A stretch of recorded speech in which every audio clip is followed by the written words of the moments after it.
এগুলো কত সুন্দর সুন্দর গাছ, মানে গোটা এত কলমি শাক, মা গো মা, দেখলেই মনে হচ্ছে প্রাণ ভরে যায়। এত কলমি শাকের বাগান, আর কি সব খালে মনে হচ্ছে গিয়ে কেটে আনি আর কি, এত কলমি শাক। আর তাল গাছ, নারকেল গাছ, বাপরে সব কি রে। পুকুরের মাঝখানে দেখুন মাছকে মানে খাবার দেওয়ার জন্য ওখানে পুকুরে একটা ইয়ে করা আছে।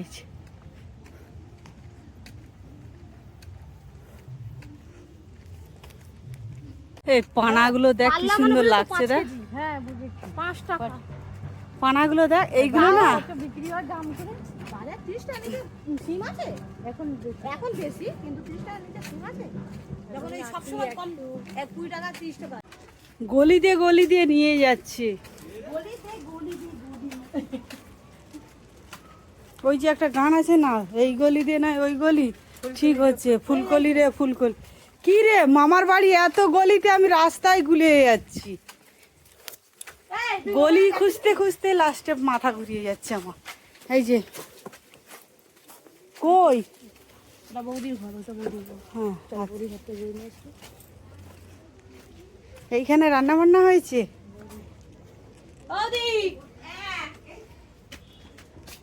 এইখানে সব খেতে দিয়েছে, আমি যা যা বলেছিলাম এই যে দেখুন, তা কিন্তু তাই হয়। এই যে চন্দনার বৌদি, চন্দনার বাপের বাড়ি আসলাম। আর ওটা হচ্ছে কি না দাদার ছেলে। হ্যাঁ হ্যাঁ, ওরা আমাদের রোহিতের জন্য। বেড়ার ঘর হয়েছে তো কি হয়েছে, এই ঘরে ফাঁকা চাই না, চলে গেছে সব বেড়ার ঘর গুলো। তা কি হয়েছে, বাপরে বাপ, বেড়ার ঘর হলে কি। হাইটা মাইরেছে, কি কই বসো। এটা আমার বড়দি। হ্যাঁ, এই তোর বড়দি কে কাজ করতে, তো তুমি কাজ করতে বারাইপুরে। হ্যাঁ, ও চিনি তো, দেখাও গল্প করতাম বসে। আবার অন্ধকার লাগা ভূতের মতো। না না, স্পষ্ট মুখ দেখা যাচ্ছে রে ভাই। হ্যাঁ, আর কই আর কেউ আসে না আর দুজন, আর কে লোক আসবে। আমরা সত্যি তো আগের পুজোটা দিয়ে ওর বৌদির বাড়িতে, আর এটা হচ্ছে ওর মায়ের বাড়িতে। এই যে দেখুন, সিঁদুর আলু সব সিঁধে দিতে হয় আগে, তারপরে এখানে সব খেতে দিয়েছে উনুনে। এই যে মানে সব রকম দিয়ে খেতে দিতে হয় ঠাকুরকে এখানে। আর এই যে এখানে থালায় খেতে দিয়েছে। এইটা আগে পুজো দিয়ে তারপরে লোককে খেতে দেবে, তার আগে কাউকে খেতে দেবে না। নিজের বাড়ির লোকেরাও কেউ খেতে পারবে না।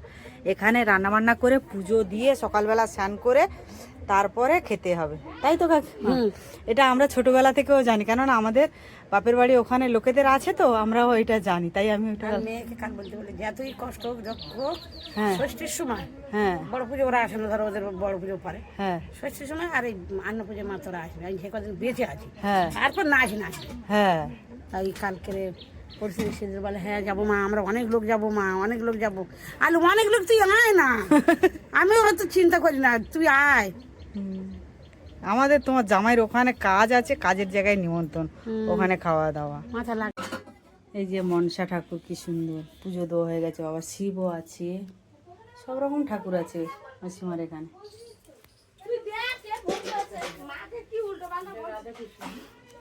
হ্যাঁ,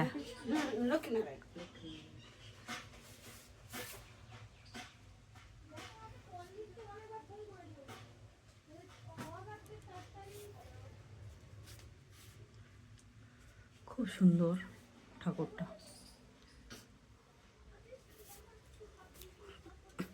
মা গো মা,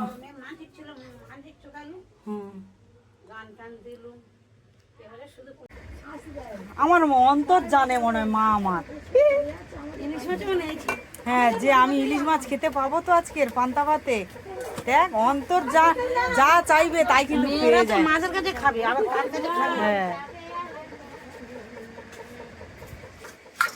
পুজোর বাচ্চা